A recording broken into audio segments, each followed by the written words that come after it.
I'm Eric Loy, and welcome to Eric Loy Interviews. On this podcast, we talk with folks from the VTuber community on their channels, their talents, their stories, where they come from, and their plans for the future. Nakuma's here. Hi. Hello, it's me, Nakuma, the one and only. Yes, appreciate you coming on, and we are going live on with Nakuma's stream too. So, hello, folks in the chat. We'll try not to treat Nakuma too badly, and if we do, then you can laugh along with us. My brand is getting bullied. You can laugh along with us. We appreciate it. Nakuma, thanks for coming on. I really do appreciate it. No, thanks for having me, man. Yeah, absolutely. Now, how long have you been in the VTuber sphere? In the VTubing sphere, actually, I just hit 2 years. April 14th makes 2 years that I've been streaming. Wow, excellent. What got you involved in the first place? Oh, I mean, I'm a younger man. You know, I grew up in the time of the internet. So stop bragging. Things like, pardon? I'm a younger man. Oh yeah, sure. Everybody's a younger man compared to the old guy. No, but I mean, half my chat's older than me. I'm just turned 20, so half my chat calls me a child. But that means I grew up in the age of the internet. So instead of watching TV, I grew up watching YouTube. So to me, the limelight was always something I yearned for. And it also helps my mom. She majored in film in college. So, cool. I guess it was in my blood to want to do some sort of content curation. But before I streamed, I did 6 years of YouTubing. Only ever got 84 subscribers. And I could have told you who 60 of them were, because I knew them in real life. Well, that's when you didn't cheat well enough. You're supposed to buy people, and then you're supposed to create fake accounts and go from there. I mean, come on. How do you think I've gotten my 700 followers on Twitch? I learned. Hello, Nakuma. All of the Nakumas out there. Hello. Yeah, so all of my alt accounts. I sit here with 70 different tabs open and just chat in my own chat just to make it look like I'm important. I've got some tabs open that are at least 6 years old that I haven't even looked at on my PC. I'm the complete opposite. I close every single tab. Oh. When I go over to my friend's house and I see them have so many tabs open, I have like an aneurysm sitting there trying not to close the tabs. Don't touch those tabs. Oh, I know. So, because sometimes too, right? We'll sit on Discord and watch like a movie or something together, and I'm like, we watched this movie last year. Why do you still have the tab open for it? Close it. I really liked the movie, okay? Clearly they did. Had to watch it for the plot. Like what type of movies do you watch on your channel? Oh, I mean, I'm not on my channel. It's just between me and my friends. And we'll kind of just watch whatever. I'd say between me and my friends, we all have very different tastes, so it's very mixed bag of what we end up watching.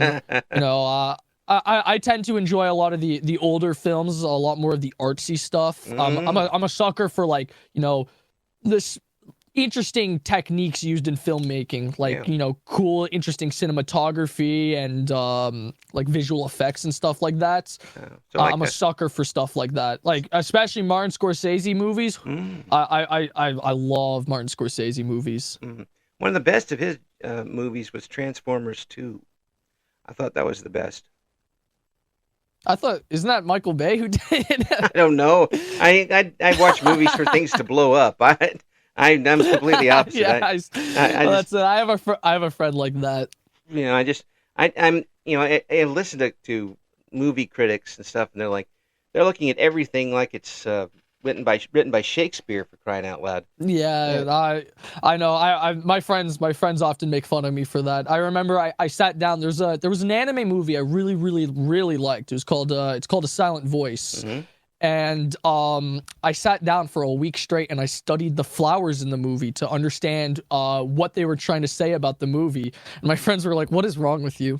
I had a whole Google Doc made. I was researching the flowers, what they could represent, and art and whatnot. I'm a sucker for stuff like that.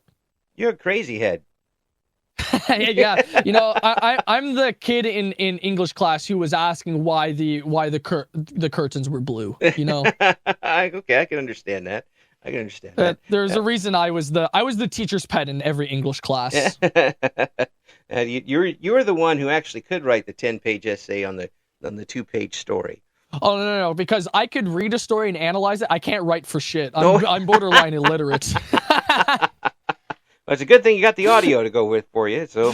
Oh yeah. I mean, that's what I do half the time in class. Is I just put the audio book on. Yeah. Well, I mean, if it works, it works. You know. You had people. You had people in the old days who used to listen to records at night while they were asleep trying to learn Spanish. So. Yeah. I've definitely done that with Japanese before. You have. You really have. Oh yeah. Did it work? Oh no, absolutely not. A bunch of baloney, I can tell you. Although your dreams got awfully interesting. I mean, I already have wild dreams to begin with. Yeah. I have this one reoccurring dream, and I don't know what sparked it. I've had this dream since I was a child. But are you familiar with the game Minecraft? Yes. I'm banned from it. For some reason, I have this one dream where I'm with my childhood friends who I have not seen since I was maybe 10. And I'm with them in a Minecraft prison, and we're trying to escape. And this is a reoccurring dream. Yeah. And even though I know what Minecraft is, it's been a part of my childhood, in my dream, it feels so real. And I'm like, we got to get out of here, man. It's scary. Yeah. Well, I'm actually banned from playing with my grandson. From Minecraft. I haven't, although it looks really interesting, I've never gotten to play it. And he invited me to his little sandbox thing he created. And the only thing I could figure out how to do was to beat his sheep to death. So he said, Papa, you can't play with me anymore. I was like, okay, that's fine. Yeah, it didn't remind me of Fallout whatsoever. I mean, but for you, what stuff do you usually stream? What type of games? Oh, it's actually been a big problem of mine. Is I stream way too many types of games. Because you know how, like, you when you start streaming, you're told to stick to a niche, right? Yeah. Whether that's a game or something. Right. The problem is I have no niche. Yeah. I have what I like to call goopy goblin gamer brain, where I get bored of something very quickly. So I need, like, either very, very fast-paced video games, or I'm changing the game every 10 minutes. One minute I'll be playing Dark Souls, the next I'll be playing Fallout, the next I'll be playing Animal Crossing. It's like, I'll do whatever I feel like I want to do. Man, you're throwing the car from fourth gear to reverse there. Oh yeah, I'm hitting 88 miles per hour and going back in time, Yeah, zip crash. The transmission just falls out and skids across the highway. Oh, let's just say I'm driving not automatic. What's it called? The other one. The stick shift. Yeah, I'm driving stick shift, and I'm blowing out the transmission every time. Yeah. Oh, at least you didn't grow up when everything was stick shift. That would have been even worse. Hey man, I don't even have my driver's license. Oh, there you go. See, kids today, they don't even try. They don't even try. I did it. I've got this bad. I don't know if this is a hot take. I hate cars. If I could walk everywhere in my life, I would. Yeah, I can see. Or bike. I love walking. I love biking. And it sucks that I live in this small town where everything's really far away from each other. Yeah. So it makes it very non-walkable, which I think that's why the city's so appealing to me. You just decide to walk somewhere. Yeah. Well, you mean you get mugged and shot and stabbed, but other than that, you're fine. Well, see, that's the difference between you and I, is I'm not American, so we just get stabbed. That's true. You just get stabbed and kidnapped and all that stuff. Yeah. We can skip out on the being shot part. Yeah. That's a small comfort. The one plus. But hey, at least when I get brought to the hospital, I don't have to pay for it. But I will have to wait 7 hours. That's true. And we've got that in the United States too. It's called bankruptcy, and you can do it every 7 years. It's very effective. Our president's done it. Anyway. I said I wouldn't talk about politics. I won't do it.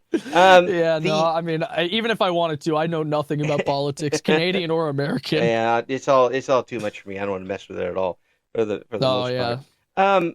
So how quick were you able to get a bunch of folks that would come back to your streams? Oh, that took me ages. I've got a lot of friends who, they hit the ground running. I've got one friend who, they hit affiliate in 7 days, Oh, and it's like, oh, okay, weird flex, but no, me it took months. It took quite a while to get anyone to watch me, and even then, when I first got my first set of people who would watch me, I tried my hardest to get rid of them because I had streamed for maybe 4 or 5 months before I really got anybody. But the game that really took off was Five Nights at Freddy's, which I enjoyed the games. They're a fun little romp. Yeah. But the fan base is very young, and I am not I do not like to cater my comedy towards the younger audience. Yeah, I tend to I like to curse. Yeah. I like to make edgy jokes. I'm not one to calm down my humor for anybody. It's like if you don't like it, there's other people who you can go watch. There's a few other channels on the television. Just go ahead and change it. Yeah, Dora's on probably. Yeah. Dora's a streamer. Well, it's like in a hot tub somewhere. You can find her. Exactly. Yes. A couple months ago, you could find a fully naked woman. It was very easy to find. Yes. But when I get scared and I scream the F word and I'm having somebody go, "You can't say that, my mom's sitting next to me, I'm gonna get in trouble." It's like, okay, the door's right there. I don't even think you're old enough to have a Twitch account. Are you sure? I mean, there's probably now a lot of 30 and 40-year-olds that are in the same boat. Probably. That's a fair point to make. Maybe I jumped the gun too quickly. Read the room. Oh yeah. No. Maybe that's on me. Yeah, and maybe you shouldn't read the room when it comes to as far as that goes. And folks in chat are going. He's watching me. No, I'm just guessing. It seems like it's just from talking with you. You make yourself comfortable very quickly. Is that true? Oh yeah, no. I mean, I'd consider myself a very extroverted person. I like I don't like being a shy person. I'm a very open book. If you want to ask me any sort of question, I'll give it out. Right? I don't know. To me, being open is what allows me to be me, and I feel like that's the most important thing to me is being sincere. Mm-hmm. Yeah, and that does make a big difference, and it makes it a little easier, I would imagine, to make a transition into being a content creator, because you don't have that mountain to climb, being confident enough in yourself to open your mouth and say words. Oh, 100%. And as I was saying earlier, I did make content for 6 years before I ever started streaming. So that was definitely a lot of help, because I've met a couple people. I've got a good group of streamer friends, VTuber or not, and a lot of them are like, "How are you so confident and able to just?" Because I a lot of VTubers, right? They don't want to show their face or whatnot. No. But I do IRL streams. I've done cooking streams. I do this and that. To me, it's nothing. It's like I only chose to be a VTuber because I think the technology is cool, and I like being a cool little anime boy on the internet. Yeah, it's such a great concept for everybody. Oh no, it really is, and I feel like it opens the door to so much potential. Yeah, that is absolutely true, and so many different. You mentioned cooking streams. You got cooking streams. You got singing streams. You got tabletop game streams, for crying out loud. You've got people are doing lectures on stream. You name it, and there's a stream out there for it. Yeah. So it's very crazy. How many cooking landscape of streaming? Yeah. How many cooking streams have you done? So far I've only done 2. I did just one for fun, and then I did one for Christmas. And let's just say, hopefully my wife is good at cooking in the future, because I definitely am not. Yeah. That's what. I was a bachelor for 43 years, and my big contribution for the longest time was manwich spaghetti. Okay, that was pretty much it. Is that a sandwich spaghetti? Nope. You make the manwich meat, and you use that as the spaghetti sauce. It was good. Okay. It was really good, but I mean, hey, man, that was don't about knock it. it till you try it. Yeah, don't knock it until that's all you got in the refrigerator, okay? Yeah. When it's 2 days till payday and you don't want to write a bouncy check, that's what you do. Yeah, I feel that. Yeah. I mean, I've been very lucky to still live with my parents, so I guess I haven't had to worry about that. But I'm getting ready to move out soon. Oh, make sure you got a lily pad to hop to, Oh yeah, I mean the lily pad is all the way in Asia, so. Whoa! Now that's yeah, I'll be moving to Japan in April. Oh wow! Yeah, that sounds so cool and scary. Oh, I when I think about it, it's like a roller coaster. I'm like, oh man, I'm so excited. And I'm like, oh man, that is terrifying. I've never lived on my own, and now I'm gonna be in a place where I don't even speak the language. To be fair, I think I've prepared for that. I live in Quebec, which is the French-speaking province in Canada. And I speak very poor French. Yeah, I actually have roots in Quebec. Oh wow, really? Yeah, I have one of my ancestors was a queen's daughter, or king's daughter. Oh wow! I didn't know I was speaking to royalty. Yeah, I don't know. No, they weren't royalty, believe me. But they helped New France. Okay. There because when they, I'm telling I'm telling you Canadian history here. Don't you learn anything up there? In Quebec, we only learn Quebec history. Well, we don't learn anything else about Canada. Yeah, well, this was Quebec history too.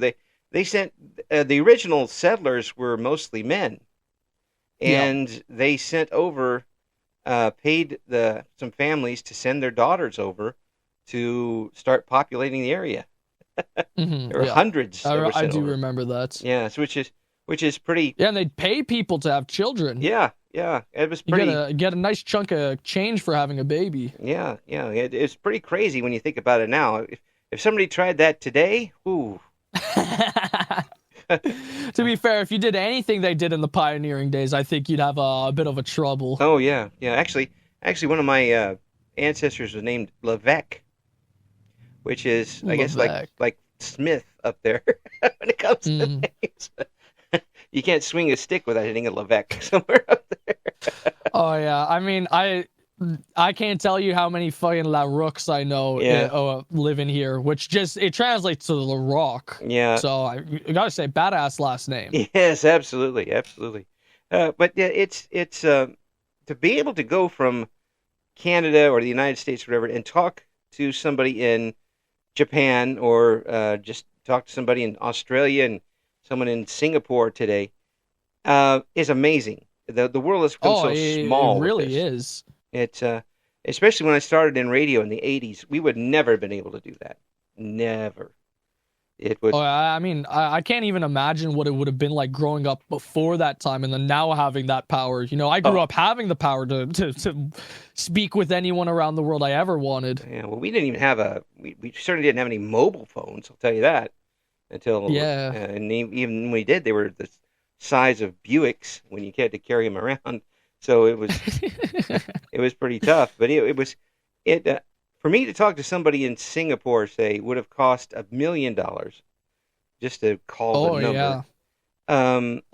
Like I have a VTuber friend. His name is Najem. He's from Turkey. Yeah. And it's like, wow, like if who would have known I would ever talk to a man from Turkey? Yeah, absolutely, absolutely.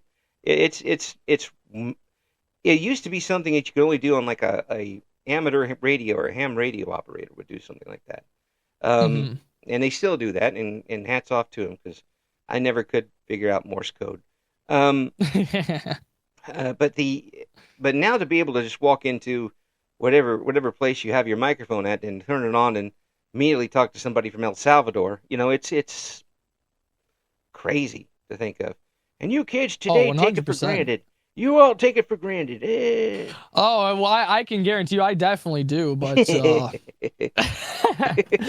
I mean, I guess it's like I don't know what it's like to not have it. Yeah, but it was just the technology now is so amazing. I wish I had it when I was still in radio, because it would have been a lot easier to schedule interviews back then. Oh, I can imagine. And especially for things like sports reporting, it would have been a lot easier. But boy, It's just for me now, being at this age, it's so much fun and so much easier, and it doesn't take very much to do since my stuff is all audio. I was a radio star. Video did not kill me, but it did wound me. So, very good song. Yes, and one of the best. And so I don't mess with the video stuff at all. But I also see parallels between the old radio programs and VTubing because, again, people are coming for the personality and not necessarily what they're looking like or what they're doing. People came back to radio shows because of the personality of people running them. Definitely. I mean, when you really think about it, I mean, late night television was kind of also another like spin on that. We just we took radio and we keep evolving it, and just with the current technology. Yeah. I guess people always yearn for some sort of star, or some sort of figure to have like a relationship with. Mm-hmm. Yeah, and that's where we got our first parasocial people. Thank you very much. Yep. Gotta love it. Yeah. Have you ever watched the movie Play Misty for Me? That's one of the first parasocial relationships. Bloody Misty? No, Play Misty for Me. Oh, it's Play about, Misty for me. Okay. It's about a caller to a DJ that, it gets kind of grotesque after a while. But yeah, I can imagine.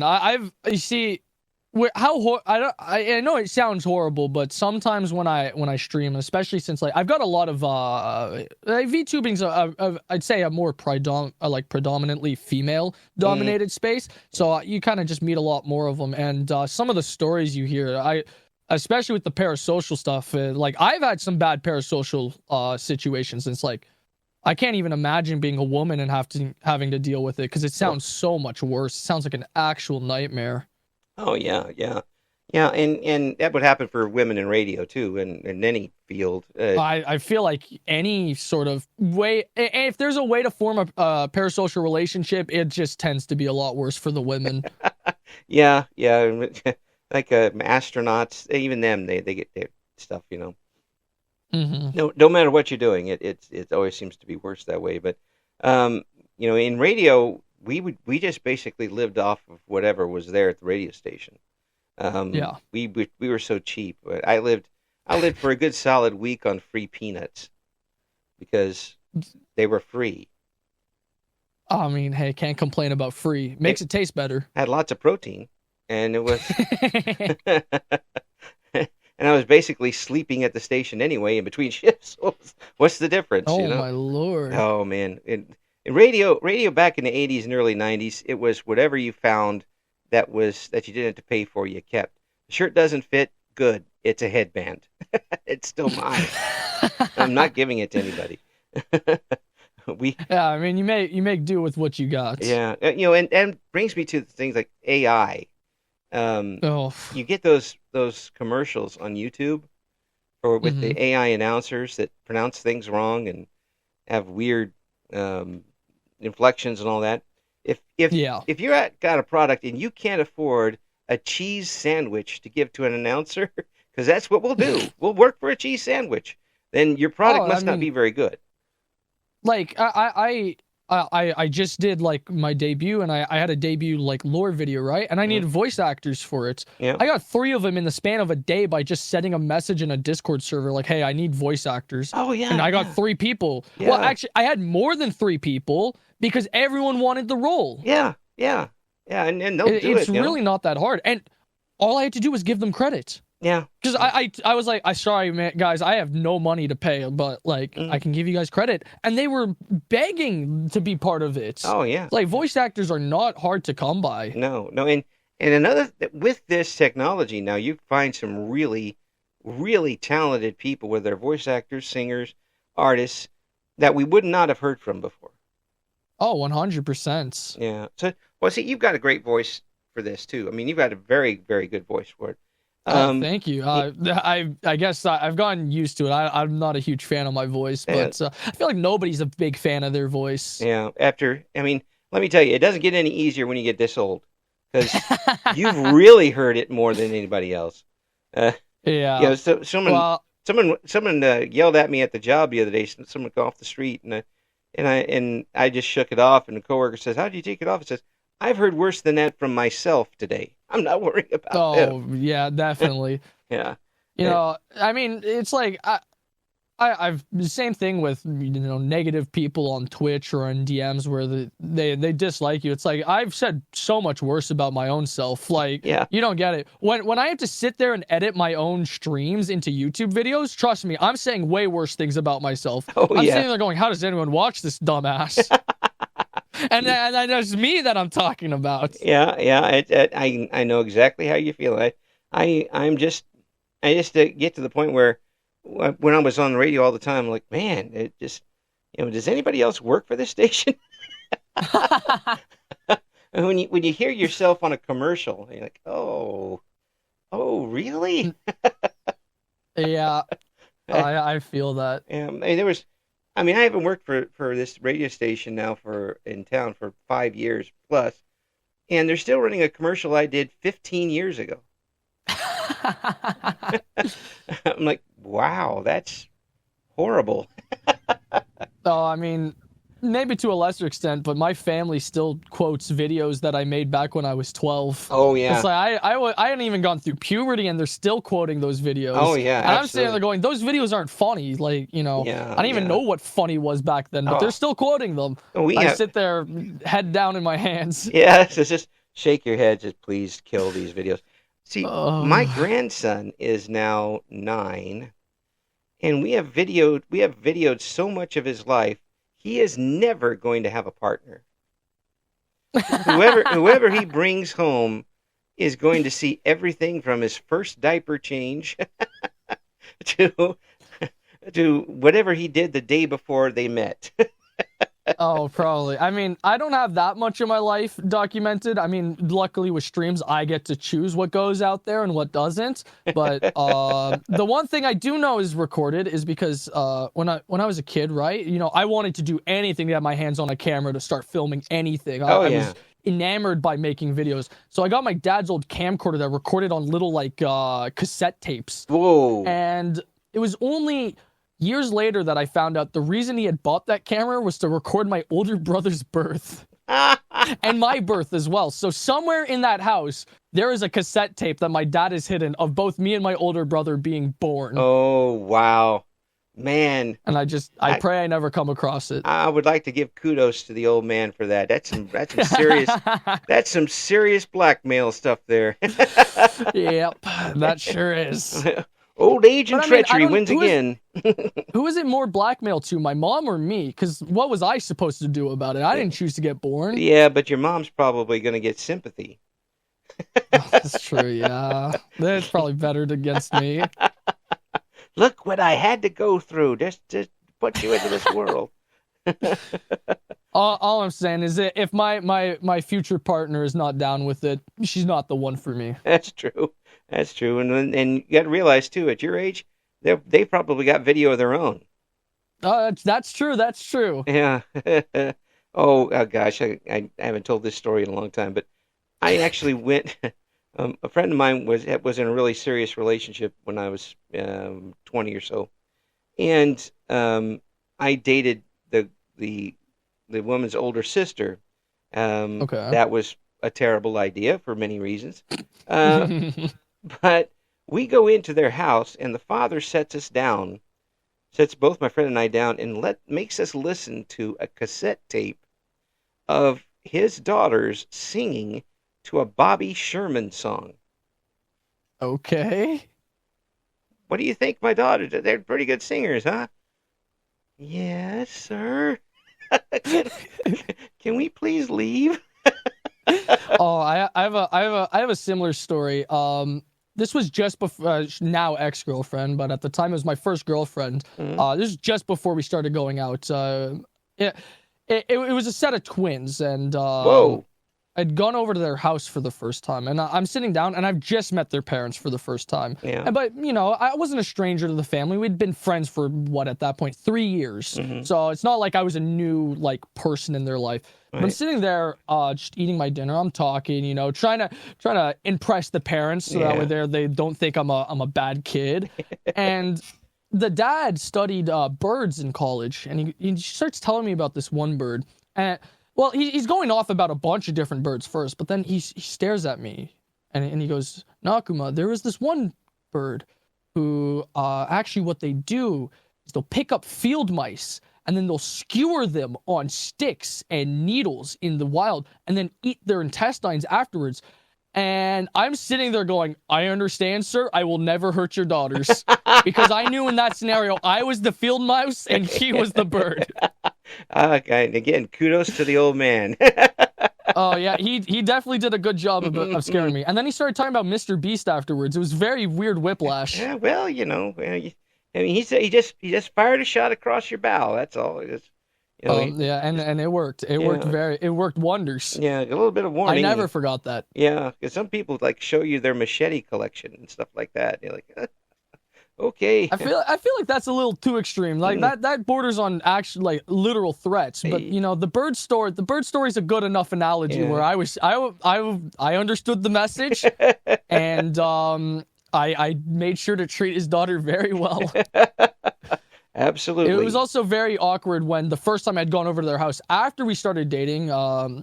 She was a very big fan of anime, so we'd watch anime a lot on our dates. And I'm over at their house and we're watching an anime called Cyberpunk. There's a lot of naked women in that one. And he comes down and he starts staring at the screen as one of the women is in a bathtub, and I'm just sitting there like, I swear this isn't what it looks like. As I'm cuddled up next to his daughter on the couch. I'm like, oh, am I going to be allowed over again? and he's there sharpening his stick. Oh, I mean, he stood there, but I knew he was planning something. Yeah, he was planning to watch one of those shows later is what he was doing. He was like, man, this is good stuff. How can I watch this without the wife figuring it out? That's probably what he's up to. So, what plans have you got for your channel right now? Have you got any big things on the horizon? On the horizon? I mean, I'm doing the biggest thing I've had planned for a while, which was the subathon. Yeah. We're raising money for a charity. Which one? We're raising money for the Montreal Jewish General Hospital. It's the hospital my younger sister was born in. Mm-hmm. And we're specifically donating to the NICU units, which helps out at-risk pregnancies and prematurely born babies. Brilliant. Which my younger sister was born 22 weeks early. Yeah.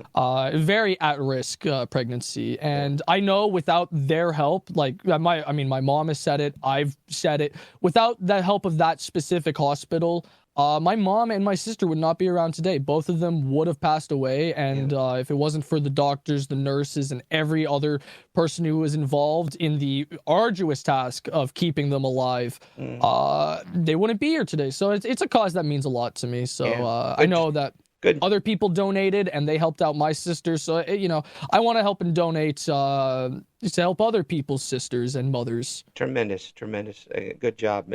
And another great thing that this medium can do is there is a lot of charity work being done. Of course. And the amount of money that actually does come up, even from those who aren't the biggest stars, is pretty amazing when it comes down to it. It really is. Like the VTubing community definitely are some of the most generous out there. Yeah.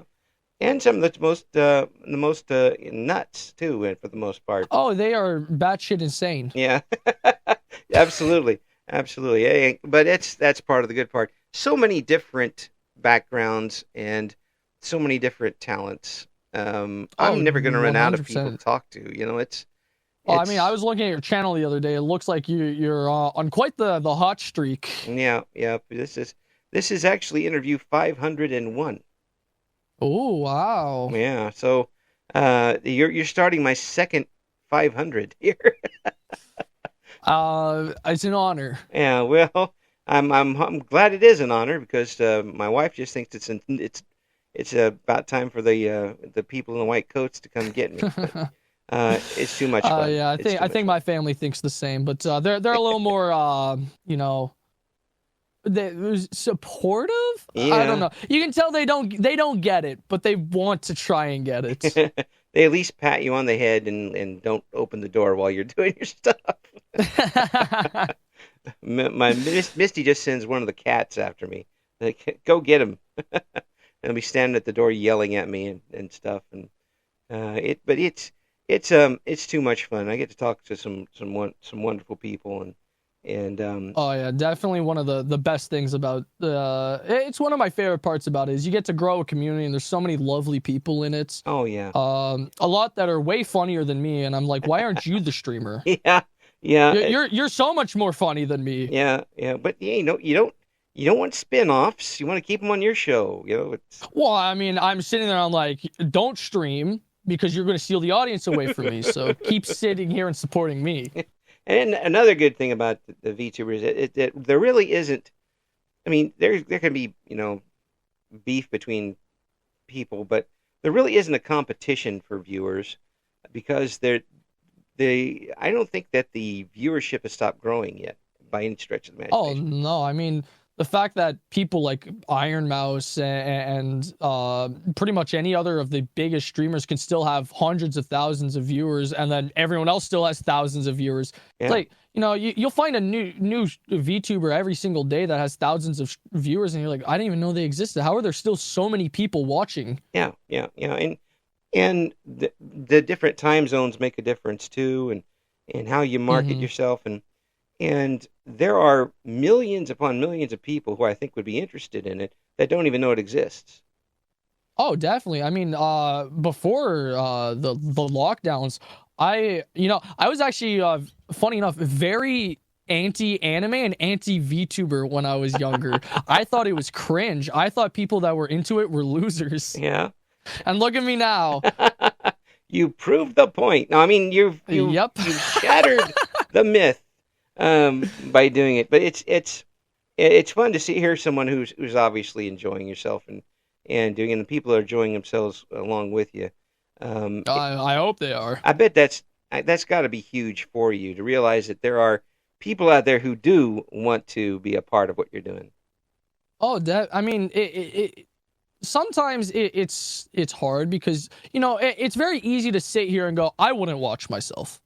Right? I wouldn't watch my streams for hours on end. I don't think what I'm doing is funny or creative or new. It's very easy to get in your own head about that. But then you're like, well, then why do I have so many people who return stream after stream after stream and sit here for hours just listening to me? Because you got to remember that some people think I'm entertaining, and it's such like a humbling thing to hear and remember. Yeah. Because I mean, like I was saying earlier, I grew up watching YouTubers and streamers, so I was always on the other side, and now to be on this side of the screen, it's like it's weird to have, there's somebody out there who is sitting there the same way I used to watch Markiplier or PewDiePie when I was a kid, going, man, I love this guy. Yeah, and they're scheduling themselves around being there with you.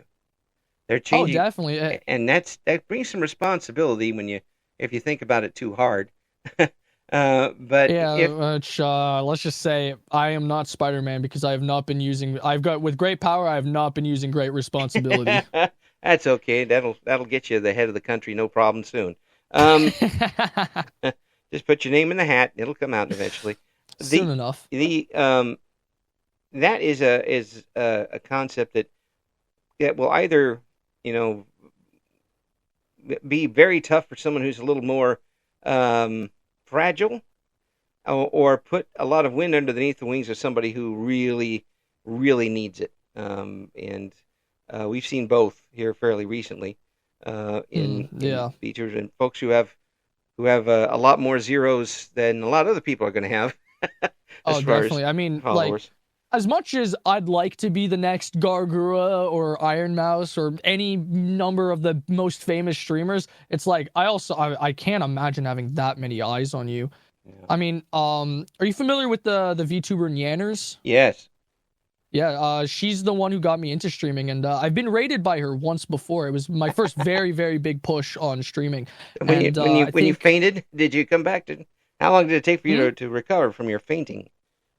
Oh, I mean, so There's a funny story behind the stream. I'll tell the whole story because I think it's a pretty good story. So yeah. I was casually just watching her stream in the background as I was talking to a fine lady who I was planning on meeting up to have a little bit of fun later that night. If you're picking up what I'm putting down, right? Yeah. And I had just gotten off of, I'm not even joking, my worst stream that I've ever done. And I think to this day, still one of my worst streams.